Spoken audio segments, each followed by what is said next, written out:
الله تطلع فاهم يعني ايه ريسك اسسمنت، تعرف تعمل ريسك اسسمنت بنفسك. من خلال البرزنتيشن هنعرف شوية تعريفات، وليه بنعمل اصلا ريسك اسسمنت، ومين اللي بيعمل ريسك اسسمنت اصلا، الستاندرد، وايه انواع تقييم المخاطر، وازاي بنعمل تقييم للمخاطر، وازاي بحط وسائل التحكم ووسائل السيطرة واسمها هرم التحكم. اعمل لكم تقسيمة كده، المانيفستو ده بيلخص الموضوع كله. اعمل لكم تقسيمة شبه المانيفستو، ملخص للموضوع كله في الصفحة دي، خدها وادعيلي. الموضوع كله ملخص في ايه؟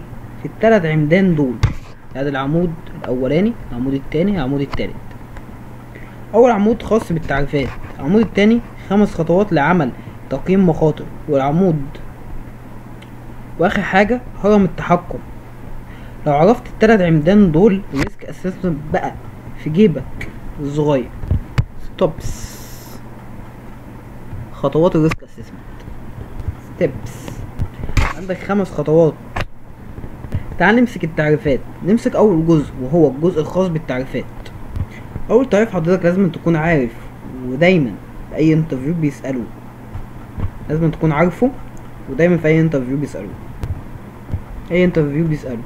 دايما في اي انترفيو بيسألوا ما الفرق بين كلمة الحادث اكسيدنت والحادث الوشيك اللي هو كلمة النرمس. دي كده اسئلة انترفيو. الاكسيدنت هو حادث وقع من نتائج كانت خسائر في ارواح او في ممتلكات او في معدات. اما الحادث الوشيك حادث كان على وشك ان يقع، مسار مفيش فيه اي حوادث بارواح ولا بممتلكات ولا معدات، بس كان على وشك الوقوع، واتنين بيتم تسجيلهم في السجل المؤسسة. الحادثة حادث غير مرغوب فيه، نتج عنه إصابة عامل أو ضرر منشأة أو ضرر مادي. الحادث الوشيك حادث برضه حصل بس بدون أضرار على العامل أو المنشأة، ده يعتبر كنت أحد الأصدقاء اللي كانوا موجودين عندنا اللي حضروا المحاضرة. شايف إنهم صح ولا لأ؟ طيب، هل الحادثة الأكسن ده هل مخطط له؟ أنا مخطط إن يحصل حادثة؟ أكيد لأ. فهو حدث غير مخطط له. طب أنا عايز يحصل حادث؟ أكيد لأ برضه، وغير مرغوب فيه، أدى إلى خسائر. التعريف ده اللي موجود في الآيش واللي موجود في النيوش. تعالى بقى قول لي يعني ايه النرمس، عشان الكلمة دي بسمعها كتير ومش عارف يعني ايه. implanted in wanting event that streets in loss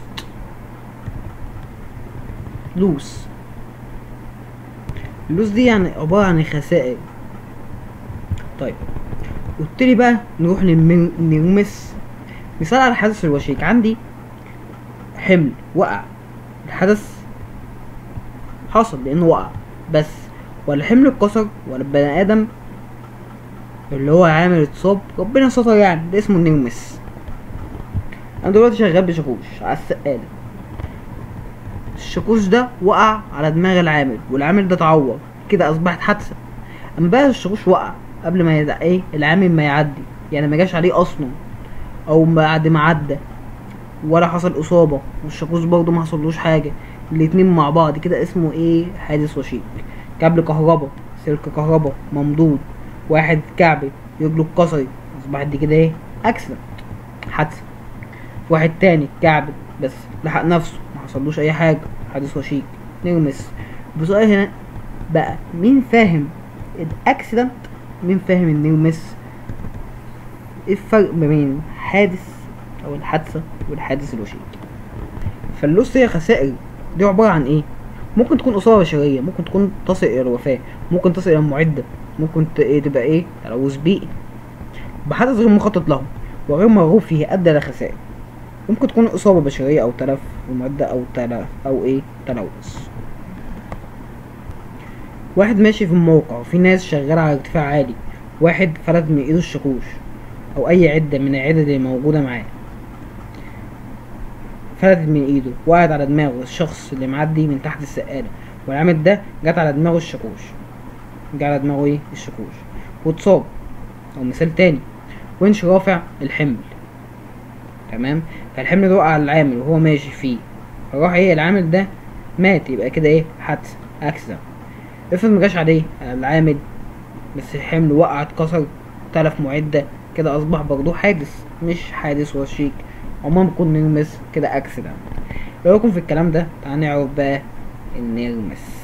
طيب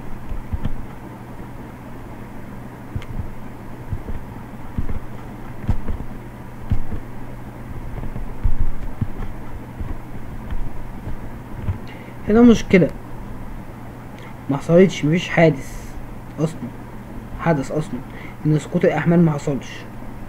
طيب هنا المشكلة حصلت بان سقوط الحمل حصل والعامل تعرض للصندوق، سواء صندوق وقع ما اتكسرش او سواء صندوق وقع على الراجل.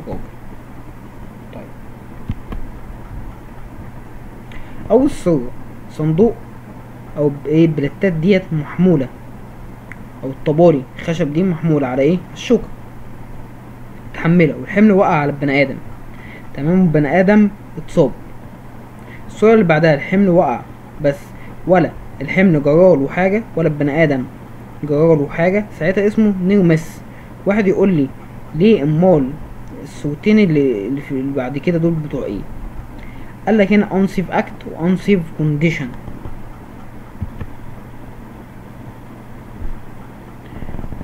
طيب ده بعد كده ناخدوه في فيديو تاني ان شاء الله.